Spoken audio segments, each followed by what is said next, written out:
రెడ్డి గారి అనుభవం, జీవన్ రెడ్డి గారికి ఉన్న గౌరవం, జీవన్ రెడ్డి గారికి ఉన్న కమిట్మెంట్ తెలంగాణ ప్రజల పట్ల, కాంగ్రెస్ పార్టీ పట్ల దృష్టిలో పెట్టుకొని ఎంబడే వారిని సంప్రదించి కేసీ వేణుగోపాల్ గారు, దీపాదాస్ మున్షి గారు స్పష్టంగా మీ యొక్క గౌరవానికి ఏమాత్రం భంగం కలగకుండా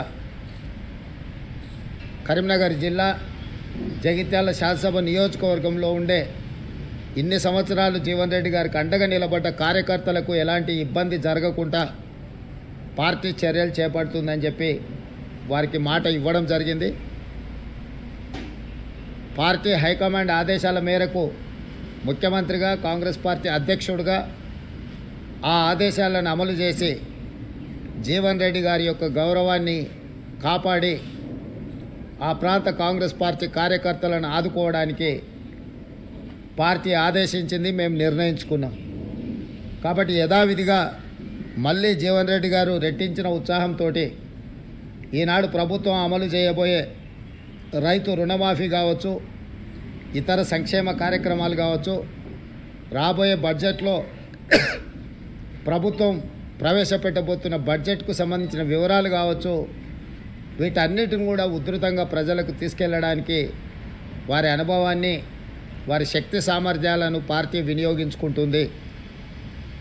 యథావిధిగా కొన్ని గోతికాడు నక్కలు ఏదైనా జరిగితే బాగుండు, లేకపోతే ఒంటె పెదాలకు నక్కలు ఆశపడ్డట్టు పెద్దలు జీవన్ రెడ్డి గారు చర్యల వల్ల కాంగ్రెస్ ప్రభుత్వానికి, కాంగ్రెస్ పార్టీకి నష్టం జరగాలి అని ఏవైతే గుంట నక్కలు ఎదురు చూసినాయో వాళ్ళకి పెద్దలు జీవన్ రెడ్డి గారు ఎలాంటి అవకాశం ఇవ్వలేదు. ఎందుకంటే వారి అనుభవం, కాంగ్రెస్ పార్టీ పట్ల వారికి ఉన్న కమిట్మెంట్ ఇలాంటి ఆశించే వాళ్ళకి అర్థం కాదు.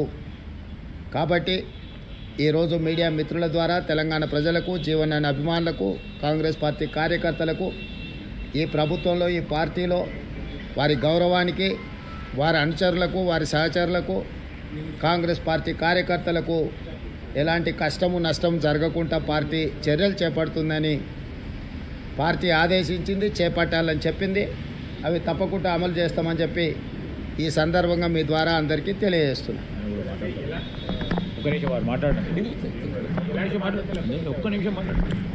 పార్టీ నిరంతర ప్రక్రియ.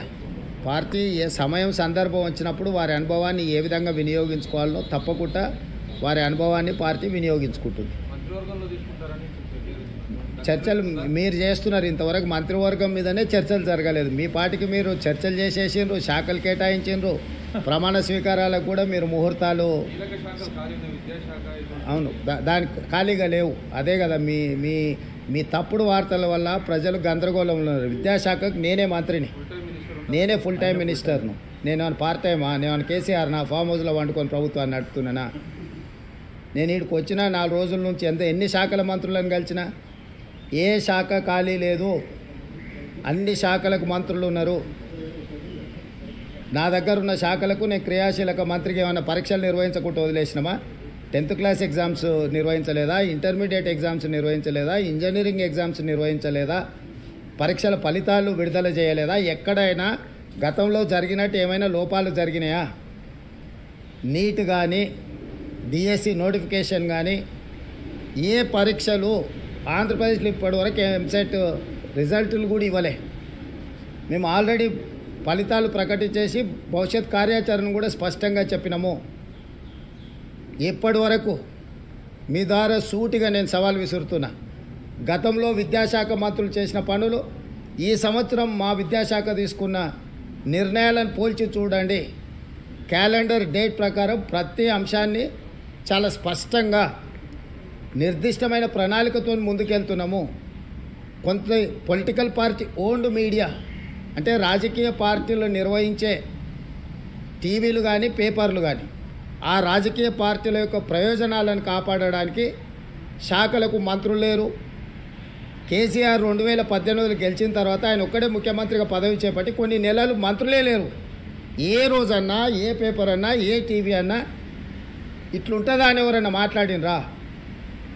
12 మంది మేము నిరంతరము కష్టపడి వివిధ శాఖలలో సమన్వయం చేసుకొని ఎన్ని సమీక్షలు చేసిన, విద్యాశాఖ మీద నేను ఎన్ని సమీక్షలు చేసిన, ఎన్ని రిజల్ట్స్ రిలీజ్ చేసిన, సో ఊరికే ఏదో ఒకటి అనేసి ఈ ప్రభుత్వం మీద బురద జల్లాలన్న ఆలోచన రాజకీయ పార్టీలకు సంబంధించిన మీడియా వాళ్ళు ప్రయత్నం చేస్తే తప్పులేదు.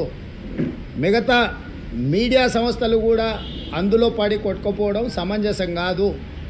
ఏ ఒక్క శాఖ ఖాళీగా లేదు.